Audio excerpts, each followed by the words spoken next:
Bismillahirrahmanirrahim. Assalamualaikum warahmatullahi ta'ala wabarakatuh. Bismillahirrahmanirrahim. Allahumma aftah alaina hikmataka wanshur alaina min khazaini rahmatika ya arhamar rahimin. Rabbi shrah li sadri wa yassir li amri wahlul 'uqdatam min lisani yafqahu qawli yafqahu qawli.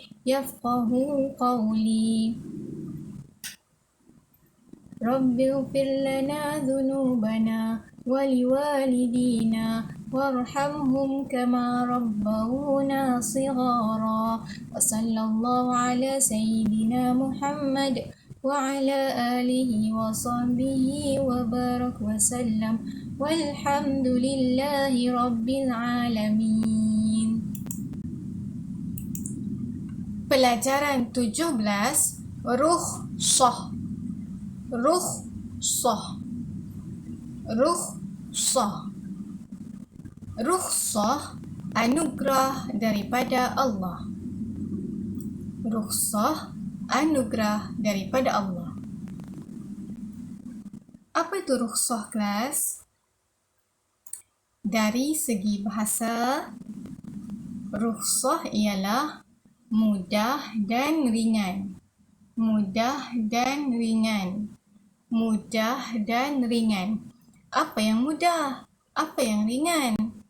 Kita tengok dari segi istilah. Apakah maksud rukhsah dari segi istilah fiqhiyah? Dari segi istilah fiqh. Keringanan hukum yang disyariatkan oleh Allah kepada seseorang yang mukallaf kerana keuzuran tertentu. Sekali lagi,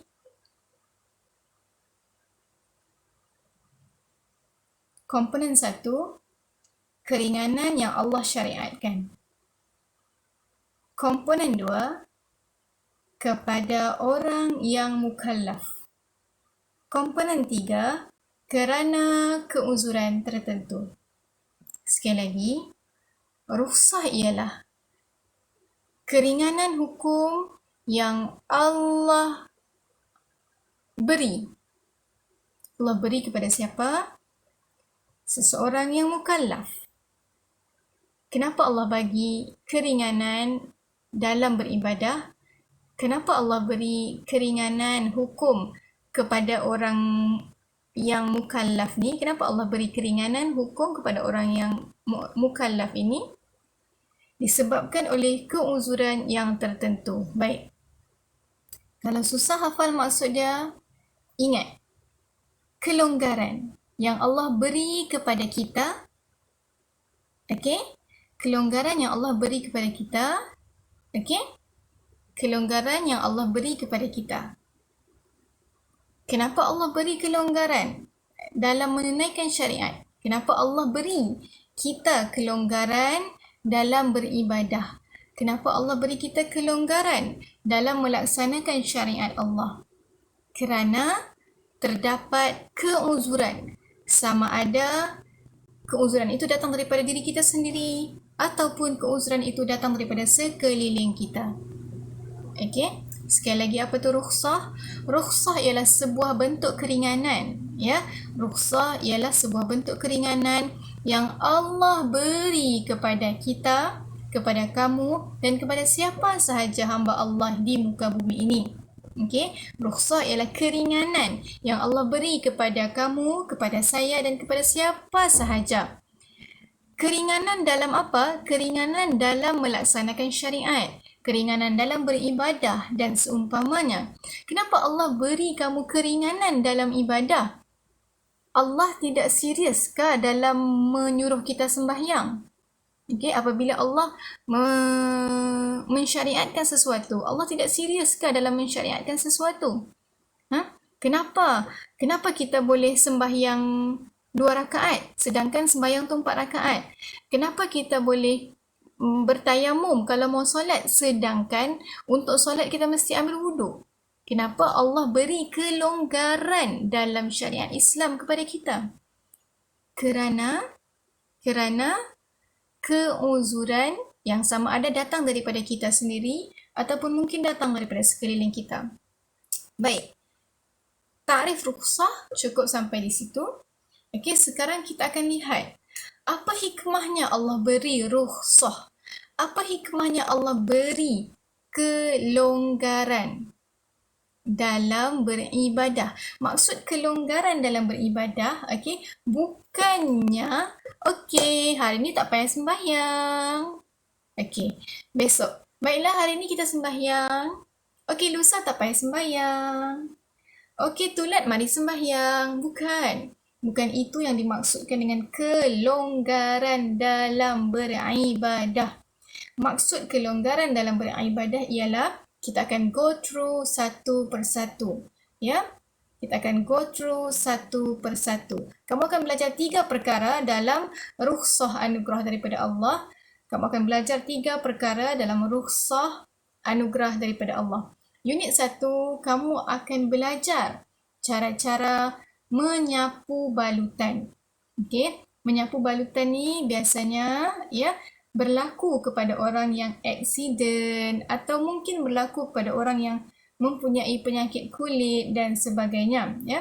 Selagi mana ada anggota tubuh kita yang berbalut, sedangkan kita perlu berwuduk untuk menunaikan solat. Okay? Apabila kita, waliyahzubillah, ataupun siapa-siapa sahaja berlanggar, teraksiden dengan mana-mana kenderaan sekalipun, kita masih lagi wajib solat.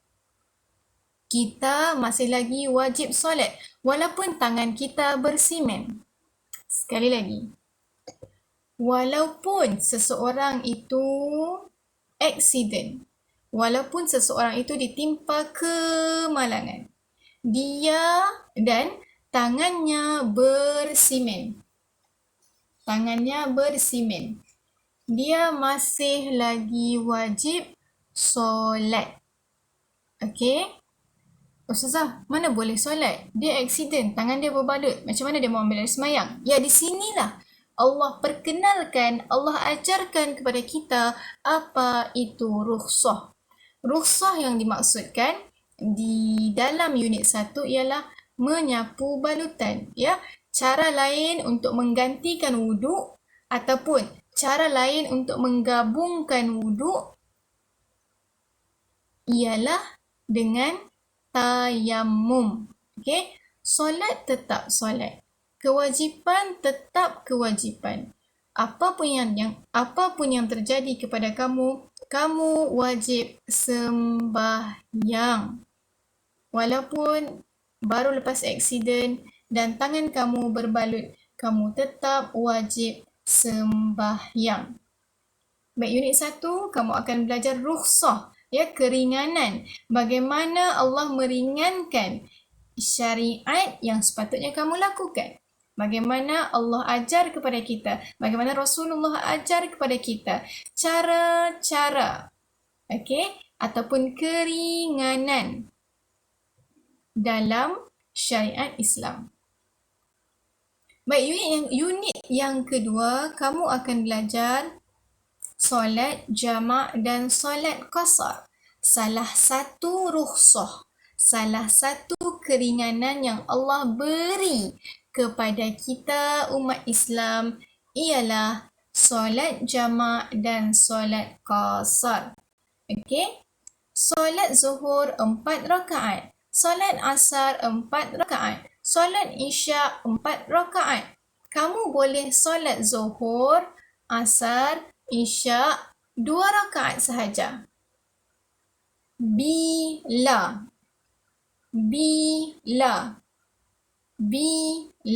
bukan bila-bila masa. Ada masanya. Nanti kita akan tengok satu persatu. Baik, unit yang ketiga rukhsah ataupun kelonggaran yang Allah berikan kepada solat orang yang sakit. Ingat, walaupun kamu sakit, walaupun kamu baru lepas aksiden, kamu tetap wajib solat. Macam mana nak solat kaki patah? Mana boleh solat? Baik. Ada cara, ada kelonggaran syariat bagi orang yang patah kaki untuk solat. Kita balik kepada takrif ya. Solat orang sakit ya.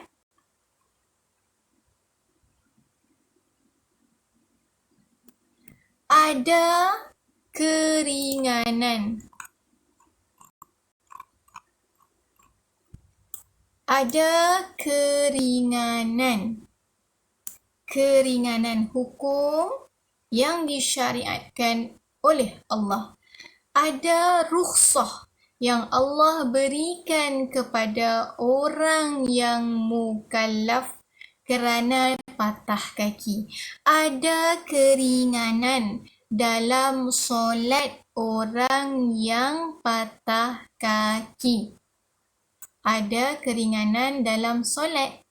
Allah beri kepada seseorang yang mukallaf. Kenapa Allah beri keringanan dalam solat kepada orang yang mukallaf? Kerana dia patah kaki. Maksud keringanan dalam solat bukannya okey patah kaki tak payah solat. Bukan.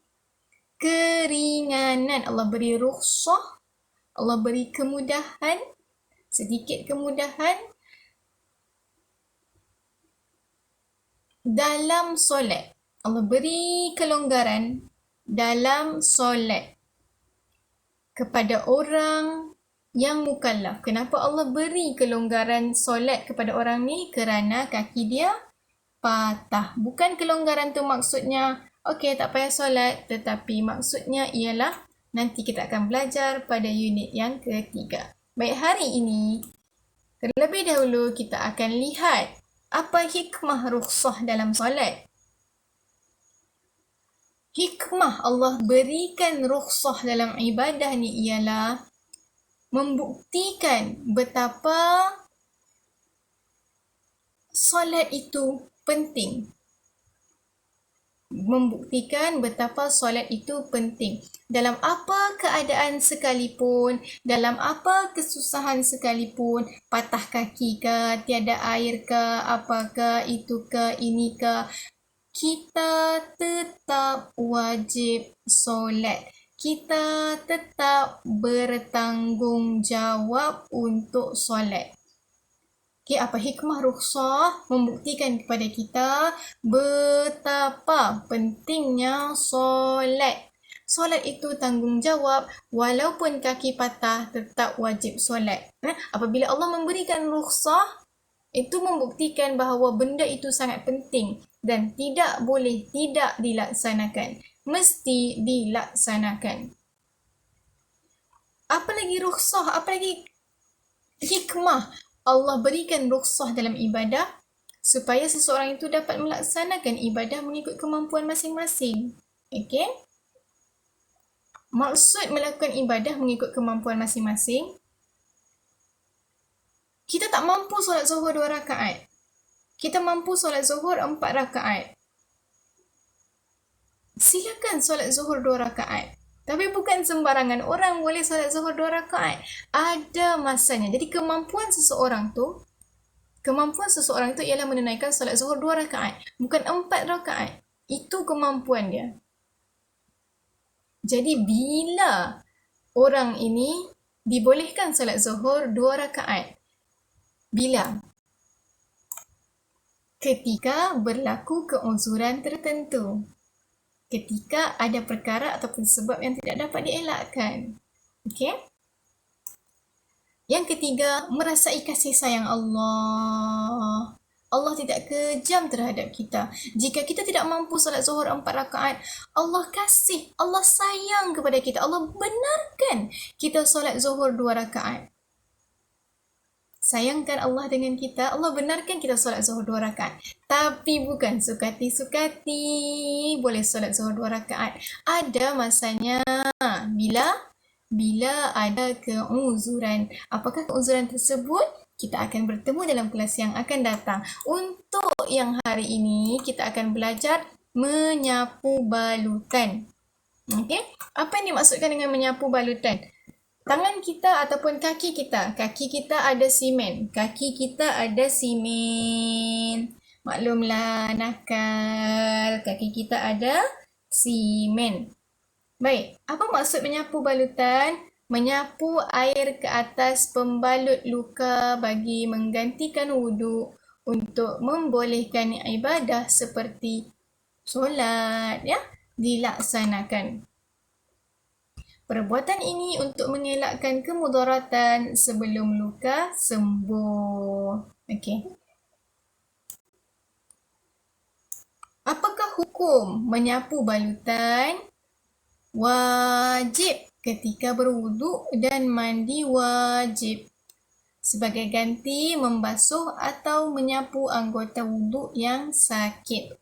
Okey, hukum menyapu balutan ialah wajib. Okey. Dalil menyapu balutan. Sesungguhnya cukup baginya bertayamum dan membalut luka dengan perca kain. Kemudian dia menyapu air atasnya. Thumma yamsaha 'alaiha dan mandi keseluruhan badannya. Wa yaghsila sa'ira jasadih. Okey. Thumma yamsaha 'alaiha. Dia menyapu air atasnya. Kaki bersimen kan? Okey, mesti sapu air atas simen. Okey? Sapu. Bukannya siram. Bukan. Kalau bukan simen, kalau balutan kain, siram kain tu, basahlah kain tu, lepas tu busuk.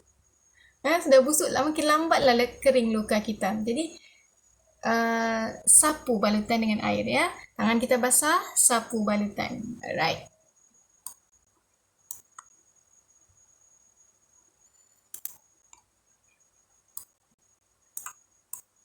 Baiklah.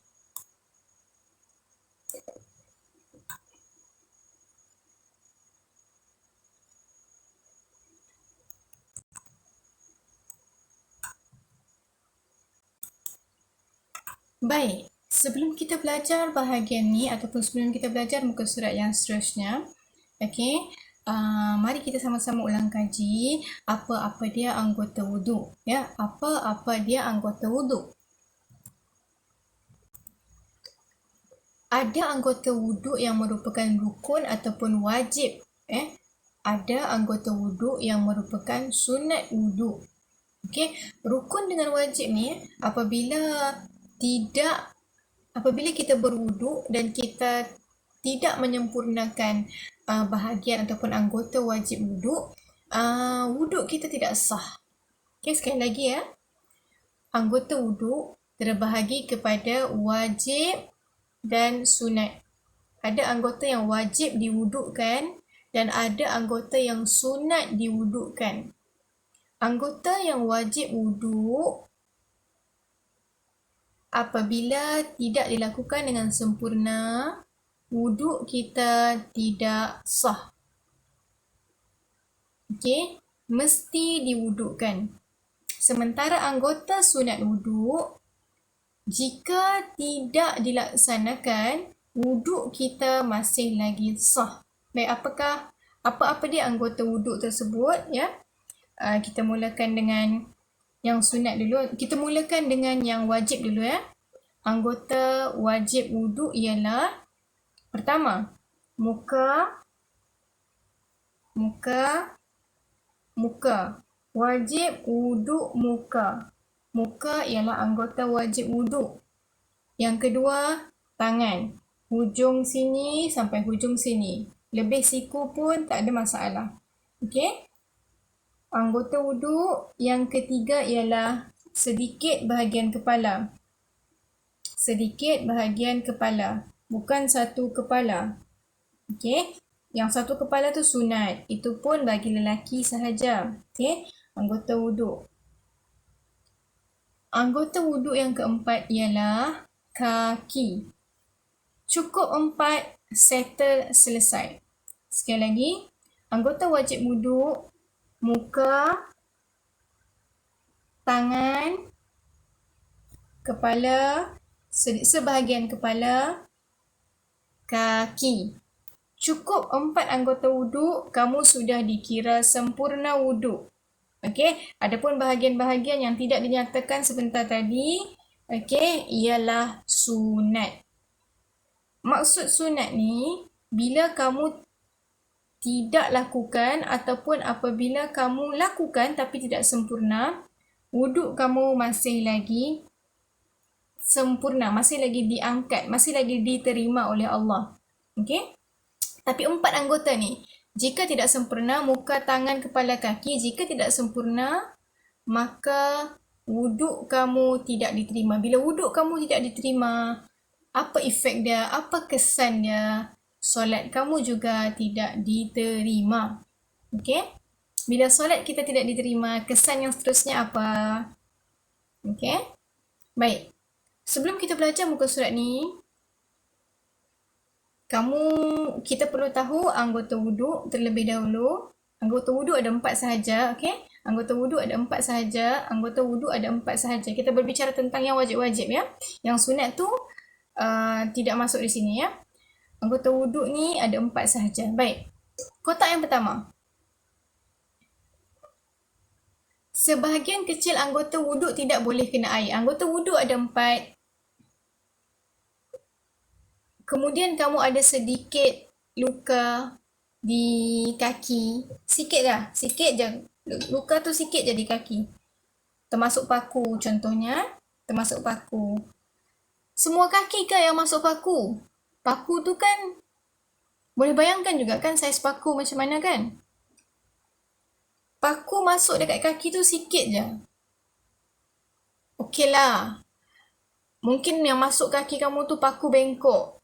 Jadi kaki koyak sikit lah. Tapi itu pun hujung je. Hujung je.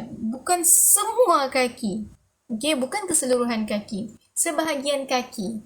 Jadi kotak yang pertama, sikit sahaja ya. Sebahagian kecil anggota wuduk tidak boleh kena air.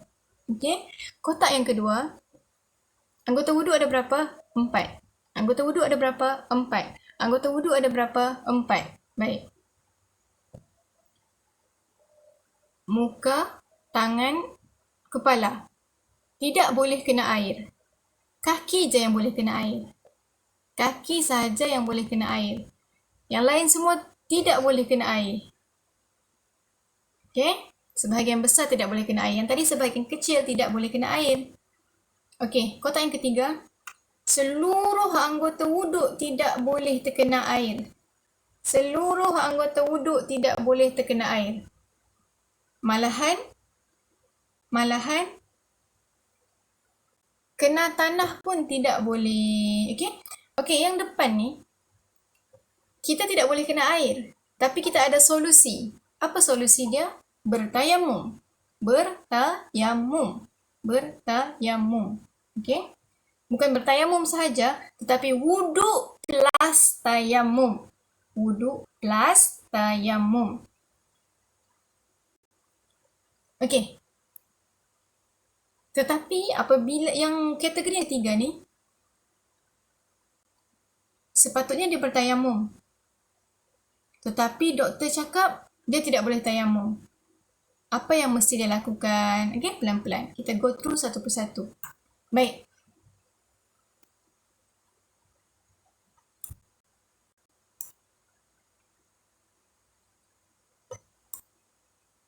Ingat, kotak 1 sebahagian kecil. Kotak 2 sebahagian besar. Kotak 3 semua anggota wuduk tidak boleh kena air sama sekali. Baiklah, kotak 1 apa yang kamu perlu lakukan ialah kaki je, sikit je yang kena, sikit je yang luka. Berwuduk seperti biasa, muka ambil wuduk, tangan ambil wuduk, Kepala ambil wuduk, okey. Kaki, macam mana mau ambil wuduk? Sapu air atas luka. Sapu air atas luka. Sapu air atas luka.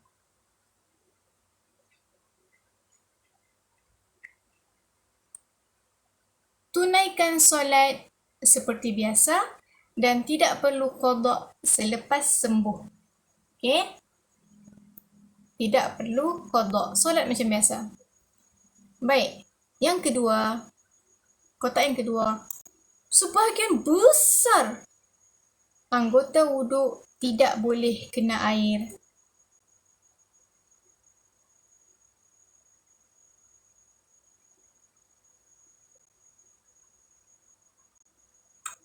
Baik.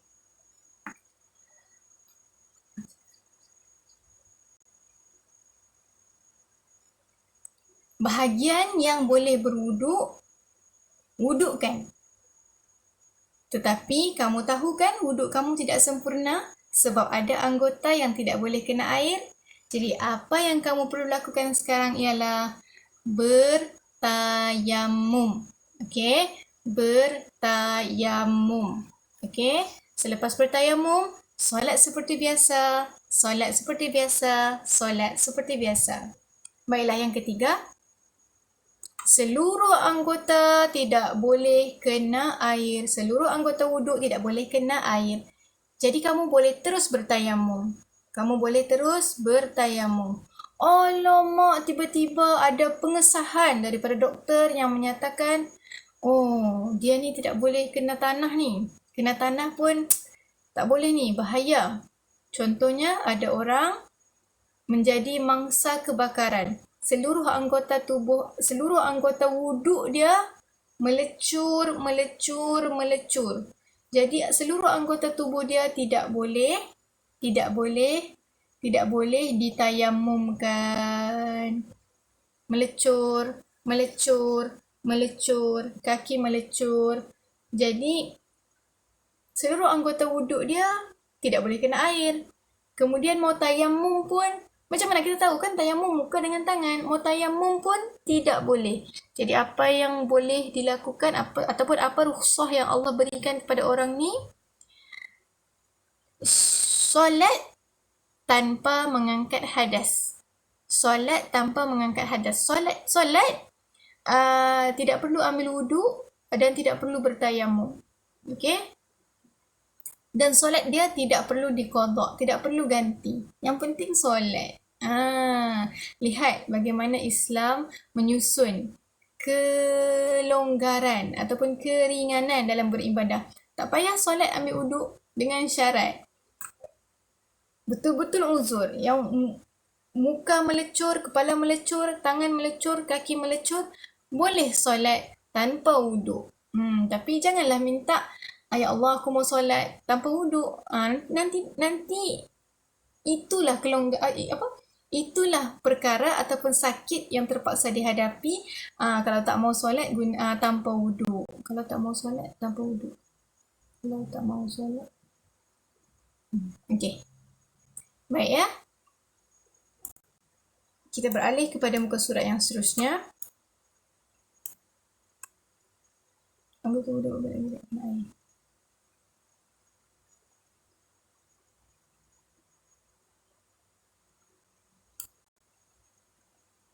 Okey. Ini pula anggota wuduk berbalut dan tidak boleh terkena air. Contoh yang paling jelas simen lah ya. Berwuduk seperti biasa. Apabila sampai ke anggota wuduk yang berbalut, sapu air atas balutan. Jika balutan itu tidak boleh disapu dengan air, elakkan daripada menyapunya. Tunaikan solat dan solat tidak perlu diqada selepas sembuh. Okey. Kalau kamu pening di bahagian ni, satu je kamu pegang. Satu je kamu pegang. Apa pun yang berlaku, hendaklah dia solat. Okey? Mula-mula mesti berwuduk seperti biasa. Kemudian sapu kawasan berbalut dengan air. Okey. Jika jika anggota wuduk itu tidak berbalut, di sini, sebelah sini. Jika anggota wuduk tidak berbalut, sapu air atas luka. Sapu air atas luka. Okey?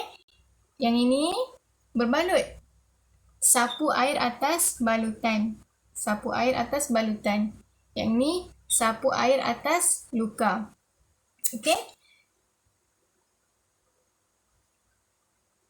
Poin penting yang hendak disampaikan di sini ialah sapu air atas luka atau sapu air atas balutan. Sapu air atas luka atau sapu air atas balutan. Yang penting sapukan air. Okey? Yang penting sapukan air. Kemudian solat seperti biasa dan tidak perlu diqada. Tetapi jika sebahagian besar anggota kita tidak boleh kena air, okey, bertayamumlah. Okey? Bertayamum pun tidak boleh. Sebab kita ni, bukan kita, sebab orang tu adalah mangsa kebakaran. Seluruh anggota dia melecur. Bertayamum pun tidak boleh. Jadi, dia dibolehkan solat tanpa berwuduk. Okay? Ada step-stepnya. Bukannya boleh terus solat tanpa wuduk. Tengok dulu keadaan. Boleh kena air ke tidak? Oh, tak boleh. Tak boleh kena air, kena tayamum. Jadi, boleh kena tayamum, boleh kena debu tanah ke tidak? Oh, pun tidak boleh juga. Bahaya ni, bilang doktor. Doktor cakap dia ni tidak boleh tayamum. Barulah boleh solat tanpa wuduk. Dan tidak perlu qada solat. Ustazah doakan agar kamu semua diberi kefahaman. Sampai bertemu dalam kelas yang akan datang. Jumpa lagi. Bye. Assalamualaikum.